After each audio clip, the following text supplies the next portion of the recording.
Your worst enemy doesn't live outside. It lives in your head. And it speaks with your own voice. It's the voice that turns every compliment into a lie. The voice that replays a tiny mistake for hours until it feels like proof that you are fundamentally wrong. The voice that says, after every win, it doesn't count. You just got lucky. You're still not enough. You reject praise because it doesn't match the story in your head. You feel like an imposter even when you succeed. You walk through your own life like a guest who doesn't belong there. And here is the most painful part. You don't need anyone outside to bully you. Your brain has learned to do it for them. Not because you're broken, but because at some point, usually in childhood, your nervous system learned a survival pattern. If I attack myself first, maybe others won't hurt me as much. If I stay small, maybe I won't be rejected. There is a Japanese-inspired idea that speaks directly to this. It is called Naiko no Oni, the inner demon. And the system built around it is the art of taming the inner demon. When you understand Naiko no Oni and its 4 pillars, you will see why you attack yourself so brutally, and how to tame that inner demon without killing your soul. Before we dive in, thank you to everyone who's already subscribed and supports this channel. If this kind of deep dive into discipline, psychology, and inner healing helps you, consider liking this video and subscribing so it can reach more people who need it. And now, a question for you. Answer it in the comments. What is the worst sentence your inner critic repeats to you? Take a breath. Type it. Expose it. Back to the video. Chapter 1. The hidden enemy. Sofia is 32. She lives in Chicago. On paper, her life looks good. She works in marketing at a well-known company. Her salary is decent. She has a partner, friends, a nice apartment with plants that somehow stay alive. If you scroll past her profile, you'd think, she's doing fine. But Sofia lives with a secret. Her real life doesn't happen on her calendar. It happens in her head, in the quiet milliseconds between a compliment and her reaction, between a mistake and her sleep. It happens in the voice. It's 3:45 p.m. on a Thursday. Sofia has just finished presenting a campaign strategy to the leadership team. Her slides were sharp, her delivery calm. People were nodding. Someone even laughed at her opening joke. After the meeting, her boss stops her in the hallway. Sofia, that was excellent. The way you reframed the customer journey was genius. Really great work. She smiles. Her mouth says, "Thank you. I appreciate that." But inside, the voice answers first. "He's exaggerating. You stumbled on slide 3. You only sounded confident because you rehearsed it 100 times. They'll realize you're not that good." The compliment hits her like a ping-pong ball against a brick wall. It bounces off. Nothing enters. Later that night, she is on the couch with her partner. They order takeout, watch something dumb and cozy. Her partner looks at her, eyes soft. "You know, I'm really proud of you. You've been working so hard lately." Pause. The same voice. "If they really saw you, the mess, the doubt, the panic, they'd run. They're proud of a version of you that isn't real." Her stomach tightens. Out loud, she deflects. "It's not a big deal. I'm still behind anyway." Her partner hesitates, confused. To them, her life looks like progress. To her, it looks like a fraud in motion. The worst moments are after small mistakes. A typo in a client email, forgetting to reply for 2 days, missing a minor detail on a report, stuff other people shrug off. For Sofia, each mistake becomes a trial. She is judge, jury, and executioner. "You're so careless. Everyone else manages to do basic things. What's wrong with you? You always screw it up eventually. She replays scenes in her head like crime footage. Her heart races. Her chest is heavy. Sleep feels like permission she hasn't earned. One evening, it all cracks. She's preparing a report for an important client. Tired, hungry, distracted, she uploads the wrong file to a shared folder, an earlier draft with messy notes and half-finished ideas. 10 minutes later, she sees the mistake. Her body goes cold. She fixes it quickly. The client doesn't even comment. It's fine. But inside, the courtroom explodes. You idiot. This is basic. How can you be this unprofessional? They probably saw it. They're probably laughing. This is exactly why you don't deserve this job. By the time she gets home, she is vibrating with self-disgust. Her partner has prepared dinner. Candles, soft music. They wanted to celebrate her presentation, but Sofia can't receive it. The demon is screaming. She snaps. A small comment turns into an argument. She accuses her partner of not understanding how much pressure she's under. She says the words she always fears hearing. You'd be better off with someone who doesn't screw everything up. The room goes quiet. Her partner's face crumples. Why do you talk about yourself like that? Later, alone in the bathroom, Sofia looks at her reflection. Tired eyes, tense jaw. The voice whispers, "This is who you are." A disappointment. She sinks to the floor and cries in silence, trying not to be heard. A few days later, a friend at work notices she's not okay. You look exhausted. I started kendo last year, Japanese sword practice. Weirdly, it helps with stress. The instructor is kind of intense, but in a good way. You should come to a class, just to hit something that isn't yourself. Sofia forces a laugh. But that night she types Kendo Chicago into her search bar. She scrolls, clicks, Nakamura Dojo. Photos of people in dark uniforms, wooden swords raised. A man with silver hair and calm eyes stands in the center of a group.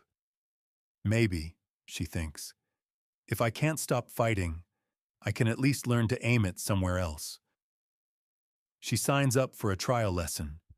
She has no idea that she is about to meet the man who will give her demon a name. Chapter 2. The Name of the Demon. The dojo smells of wood and old sweat. The floor is polished from years of footsteps and falls. Sofia stands near the wall, barefoot, holding a shinai, a bamboo practice sword. Her palms are sweating.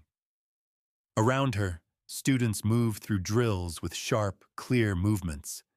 They shout with each strike, voices cutting through the air. I don't belong here, the voice comments. You look ridiculous. You're too old to start this. They'll all see. Line up, a voice calls. She looks up. An older man in a dark blue kendogi and hakama walks to the front. His hair is gray, his posture straight, his gaze oddly soft, but piercing. This is Mr. Nakamura. He bows. The class bows back. They start basic drills. Within minutes, he notices her. She hesitates before each strike. She apologizes every time her shinai taps her partner's too softly or too hard. Sorry. Oops, sorry. Sorry, I'm new. I'm terrible at this. He observes quietly. After the class, when people are putting away their gear, he walks up to her. You are Sofia, yes? She nods, suddenly nervous. First time doing kendo? He asks. First time doing anything like this, she admits. He tilts his head. You apologize more than you strike. She blushes. Yeah, I just don't want to mess it up. He studies her for a moment, then says something that feels like an X-ray to her soul. Tell me, when you lift the sword, who are you really fighting? The partner in front of you, or the judge inside your head? Her throat tightens. She laughs it off. I guess, both? He smiles slightly. Good. At least you are honest. Most people pretend they only fight the outside opponent. He gestures toward the empty dojo. In old stories, we spoke of Oni, demons, who attacked villages, stole children, burned fields. Today, the demon has learned a new trick. It moved inside. He taps his chest lightly. We call it Naiko no Oni, the inner demon. The words land in her like a stone in water. What does that mean? She asks. He sits on the floor, invites her to sit too. Once, he begins, when people were shamed, rejected, or punished, the danger was outside. A parent's anger, a teacher's humiliation, a bully's laughter. He points to an imaginary figure in front of him. You could run from that. Then he brings his hand to his own chest again. But the child cannot run from the people it depends on. So the mind learns a different way to survive. It creates a voice inside that says, if I punish myself first, maybe they won't punish me so much. If I stay small and perfect, maybe I'll be safe. He looks at her. At first, this inner demon is not evil. It thinks it is protecting you from shame and rejection. But with time, it forgets the goal. It only knows how to attack. Sofia swallows hard, because he has just described her life without knowing anything about it. He continues, now mixing story with science. In psychology, we call this an internalized critic. Voices you heard from parents, teachers, peers. They become part of how your brain talks to itself. He draws a line with his hand. Every time you repeat a harsh sentence in your head, I'm useless, I always fail, you are firing the same neurons again and again. The brain loves efficiency, so it builds a fast highway for that pattern. The more you use it, the easier it becomes. He taps his temple. And when you imagine social rejection, people judging you, leaving you, your threat system activates. The amygdala doesn't know the difference between a tiger in the room and a sentence in your head. Your heart races, your stomach tightens, cortisol rises. Self-criticism literally puts your body into attack mode, against yourself. He raises an eyebrow, a hint of irony in his voice. No wonder you are tired. Sofia lets out a small, shaky laugh. So what, I just have a demon living in my head? He nods. Yes, but here is the important part. You are not the demon. You are the one who hears it. He pauses, letting that sink in. Naiko no Oni is not truth. It is a pattern. Thoughts, emotions, body reactions that got wired during years of fear and shame. He leans forward. In Kendo, we learn to hold a sword with control. In life, we learn to hold the inner voice with control. You carry an inner sword, Sofia, but you turned it against yourself. Then, he outlines the path. In this dojo, if you want, you will not only train your body, you will train with your demon. He draws 4 invisible pillars on the floor. There are 4 pillars of Naiko no Oni, Koe no Kagami, the mirror of the voice, Bunri, the sacred separation, Shoken Kotoba, deliberate words, Giri no Ugoki, honorable action. He stands up slowly. If you are willing, we begin with the first. Sofia looks up at him. What do I have to do? Chapter 3. Training with the voice, Pillar 1. Koe no Kagami. The mirror of the voice. The next day, Sofia buys a small notebook. Plain, unremarkable. Mr. Nakamura calls it her mirror. For 1 week, he instructs, your job is not to fight the demon, only to listen to it. Every time it speaks, you write down the exact sentence. No editing, no softening.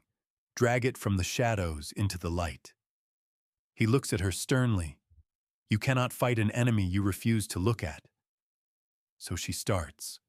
On the train to work. You look tired. Everyone can see you're barely holding it together.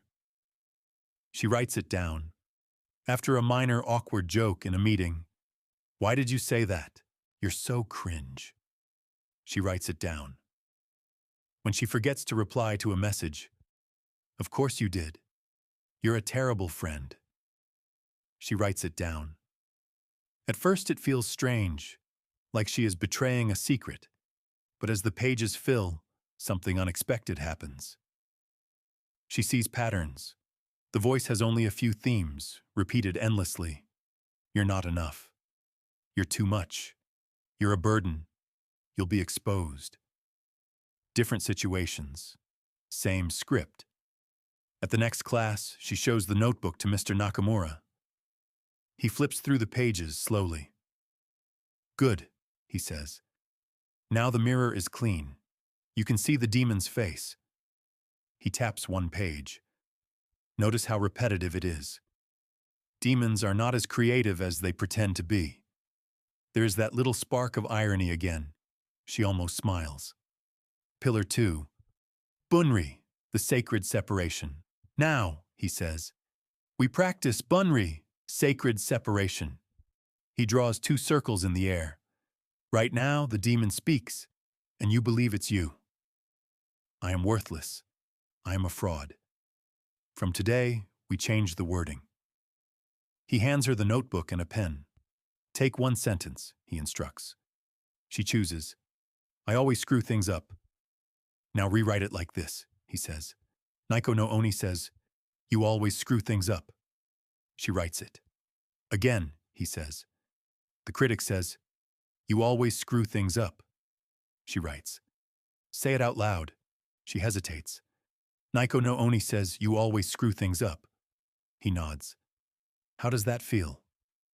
She frowns, searching for the sensation. Weird, like, it's still awful, but it's not glued to me. There's a small distance. He smiles. Exactly. Bunri is not about making the demon disappear. It is about putting it in front of you, not inside your skin. This is a voice, a pattern, not my identity.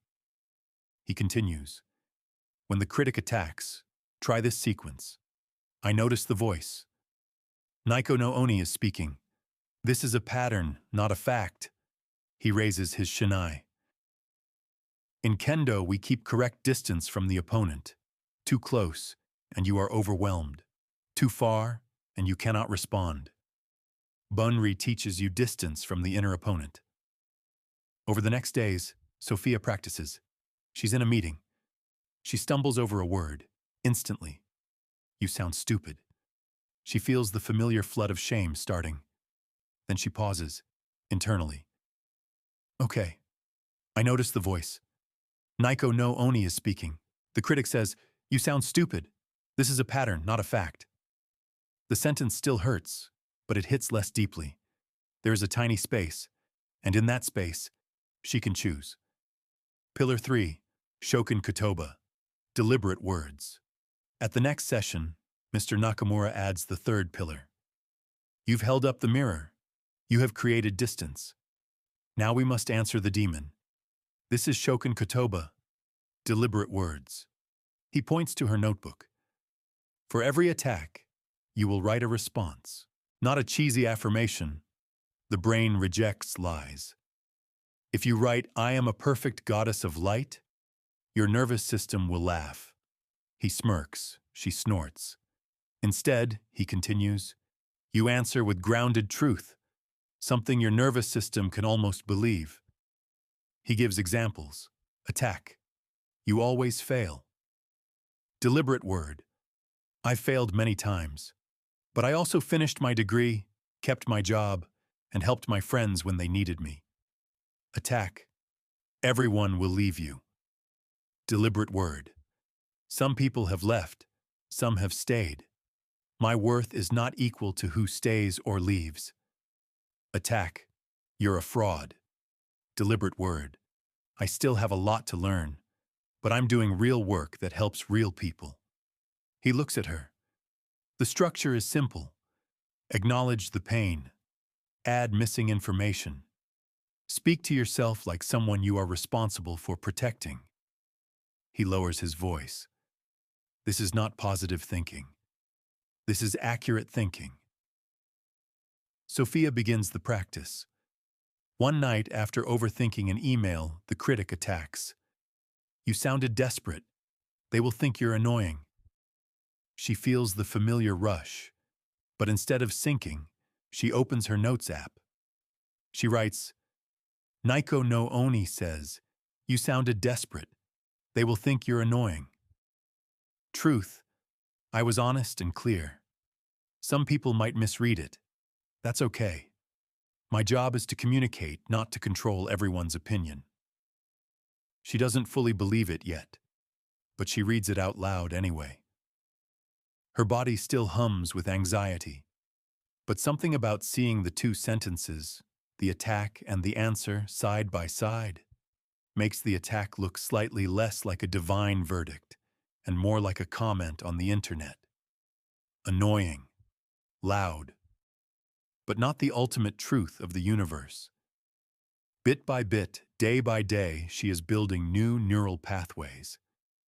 Each time she responds differently, she sends a new signal. Maybe I don't have to obey this voice. From the outside, nothing dramatic has changed. She still goes to work, sees her partner, goes to the dojo, but inside, a war of patterns is underway. Chapter 4. The Relapse, Pillar 4. Giri no Ugoki, Honorable Action.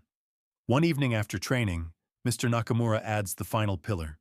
So far you have seen the demon in the mirror, separated it from your identity, answered with deliberate words.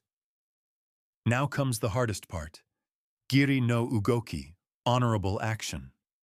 He steps onto the training floor. Even when the demon screams, you move. You act according to your values, not according to your fear. He demonstrates with a simple drill. Imagine the inner voice yelling, you'll look stupid if you attack now. Giri no Ugoki says, I feel the fear. I hear the voice, and I strike anyway, with dignity. He turns to her. In your life, this might look like sending the email even when the critic says you'll sound dumb. Speaking your opinion in a meeting even when your heart is racing. Saying thank you when someone compliments you instead of arguing with them. Showing up to training on a bad day. He holds her gaze. Courage is not the absence of the demon. Courage is walking with the demon and not letting it hold the sword. For a while it works. Sofia practices every day. In the morning, she writes down one sentence from the critic and its deliberate answer. At night, she reviews. Where did the demon speak today? How did I respond? At work, when she wants to stay silent, she remembers Giri no Ugoki and adds one sentence to the discussion. When her partner compliments her, she forces herself to say, thank you. She feels awkward and exposed, but she does it anyway. The demon hates this, but slowly she notices something. The shame attacks become shorter. Not gone, but shorter. Then the relapse comes. It always does. A big client presentation, months of preparation, high stakes. On the day of delivery, one of Sofia's team members forgets to update a key slide. She doesn't catch it in time. The client spots the error. The mood in the room shifts almost imperceptibly. But to Sofia, it feels like an earthquake. After the meeting, her boss is tense but measured. We'll fix it. Not ideal, but it happens. Let's send them a corrected version in the morning. That's all. But inside, Naiko no Oni sees an opening and charges. See? This is who you are. Careless, incompetent. You had one job. All that training and you still messed up. You're a joke. Your boss is just being polite. They're already thinking of replacing you. Her chest tightens, vision narrowing. All the pillars vanish in the storm. That night, she doesn't write in her notebook. She doesn't practice deliberate words. She just lies in bed, scrolling mindlessly, letting the demon scream. The next day, she doesn't feel well and skips the dojo. Then another class, and another. Shame whispers, "You see? You couldn't even keep this up. Mr. Nakamura will be disappointed. Better not show your face." The spiral tightens. After a week, her phone buzzes. Unknown number. She almost doesn't pick up. "Hello? Sofia, this is Nakamura." Her stomach drops. "Oh, hi. I've been busy." "Yes," he says calmly.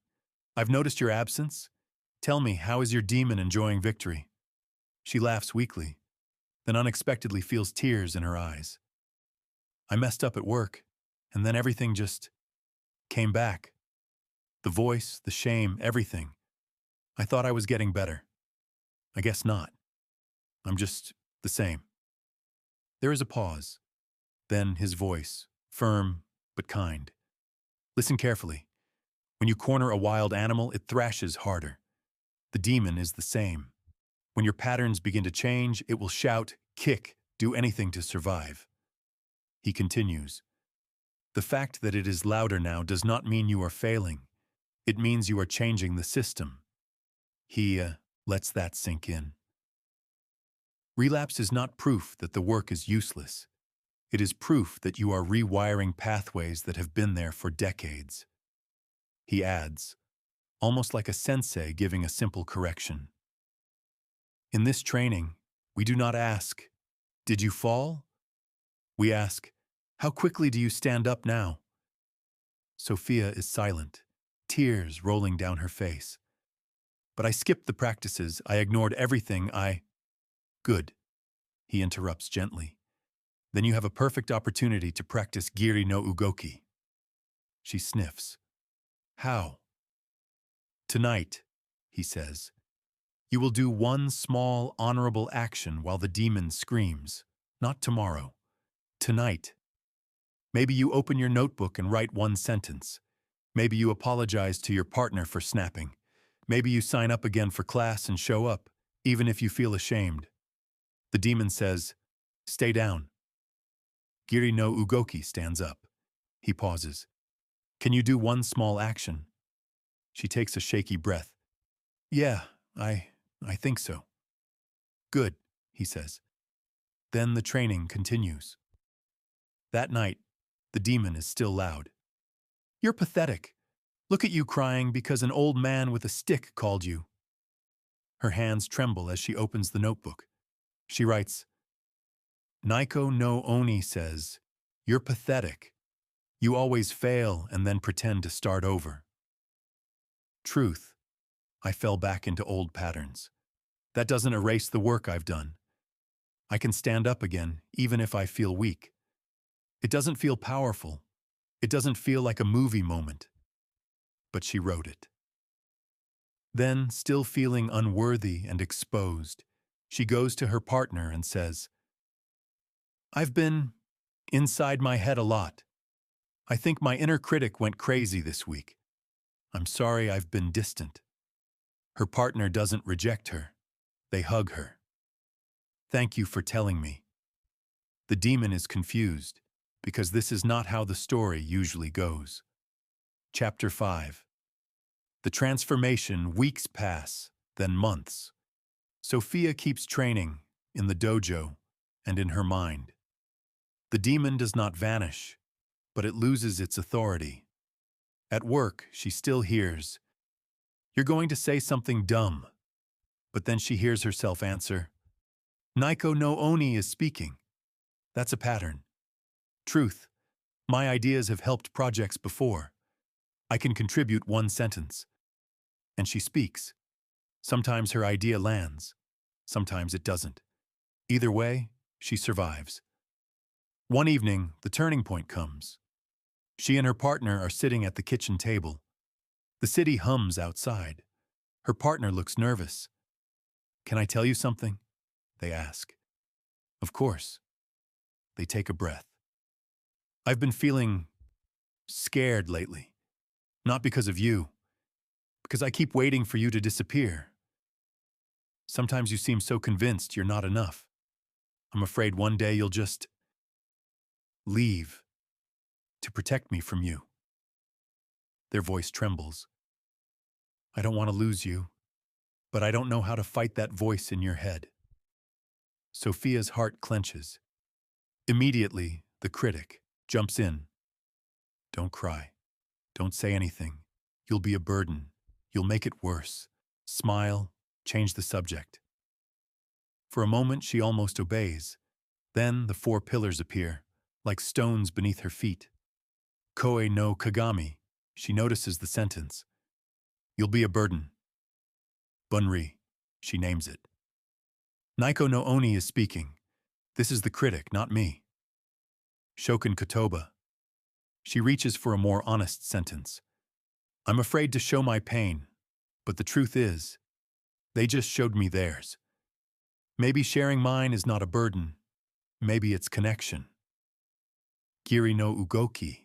She acts, not when she's calm, not when the critic is silent. Right now, with her heart pounding. She looks at her partner, eyes wet. I've been cruel to myself for so long, she says slowly. There's a voice that tells me I don't deserve you, or this job, or anything good. I've been trying to change it, but sometimes it gets so loud that I pull away so you don't have to deal with me. She pauses, breath shaking. The truth is, I'm scared too. But I don't want to keep living like I'm a problem to be solved. I want to try to stay, even when the voice tells me to run. Her partner's eyes fill with tears. They reach for her hand. Thank you, they whisper. That's all I want, for you to let me stay with you, even when it's messy. In that moment, something cracks. Not in her, but in the demon. For years, it told her, if you show your real self, you'll be abandoned. She just showed more of her real self than ever, and was met with closeness, not rejection. The story collapses. Months later, the difference is visible. Sofia laughs more easily. Her shoulders sit lower. Her internal world is still busy, still noisy, but less like a war zone, more like a training ground. She still has moments of self-attack. A bad day, a rough conversation, an unexpected mistake. The demon shows up, armor on, ready to shout, "You see? We're back where we started." But now she answers, "No, we're not. Because I notice you now. I know your name. And I decide what happens next." She doesn't call herself broken anymore. She says, I have a loud inner critic, and I'm training it. People around her notice. You seem lighter. You're not so harsh on yourself anymore. You bounce back faster. What they don't see is the thousands of invisible reps. The sentences written, the thoughts renamed, the actions taken in spite of fear. But you see it, because you live in a similar arena. Naiko no Oni, the four pillars for you. Maybe your life is like Sofia's. From the outside, fine. From the inside, a constant trial. Maybe the problem is not your job, your relationship, or your potential. Maybe the problem is the way you speak to yourself. So let's bring Naiko no Oni into your story. 1. Koe no Kagami, the mirror of the voice. For the next 24 hours, become a scribe of your inner critic. Take a notebook or open a notes app. Every time the voice attacks, write down the exact sentence. No softening, no editing. You are not agreeing with it. You are exposing it. Demons rot in silence. They shrink in daylight. 2. Bunri, the sacred separation. Once you've written the attack, change the phrasing. Instead of, I'm a failure, write, Naiko no Oni says, you're a failure. The critic says, you're a failure. And then remind yourself, this is a voice. a pattern, not my identity. You are not the demon. You are the one who hears it. 3. Shokin Kotoba, deliberate words. For every attack, write one grounded response. Acknowledge the pain. This hurts. I'm scared it's true. Add missing information. Yes, I made a mistake, but I've also done A, B, C. Speak to yourself as if you were someone you're responsible for protecting. No fake positivity, just honest, fuller truth. You are gently teaching your brain a new language. 4. Giri no ugoki, honorable action. This is where things change. When the critic screams, "Don't do it. You'll fail. You'll look stupid." You take one small action aligned with your values anyway. Send the message. Join the class. Share one honest sentence with a friend. Say thank you when someone compliments you, even if your inner critic is rolling its eyes. Courage is not waiting for the voice to disappear. Courage is walking with it and not letting it drive. Your assignment today, not next week, do this. Write down one sentence your inner critic uses. The worst one. The one that cuts the deepest. Write one more honest sentence to answer it. Not perfection, just a fuller truth. For 5 minutes, act as if the second sentence were true. If your critic says, "You're a fraud," your answer might be, "I'm still learning, but I have real skills and I'm genuinely trying." Then, for 5 minutes, work on something with focus, or talk to someone with your full presence, or send the application you've been avoiding. 5 minutes, that's all. You are not fixing your whole life today. You are taking your first step on the path of Naiko no Oni. If this video helped you, and you want more stories and practices about discipline, inner healing, and self-mastery, consider subscribing, turning on the notification bell, and sharing this with someone whose inner critic is destroying their peace. And remember, what is the worst sentence your inner critic repeats to you? Write it below if you're brave enough. Sometimes, naming the demon is the beginning of its defeat. Until next time, be present, walk with honor, follow the path.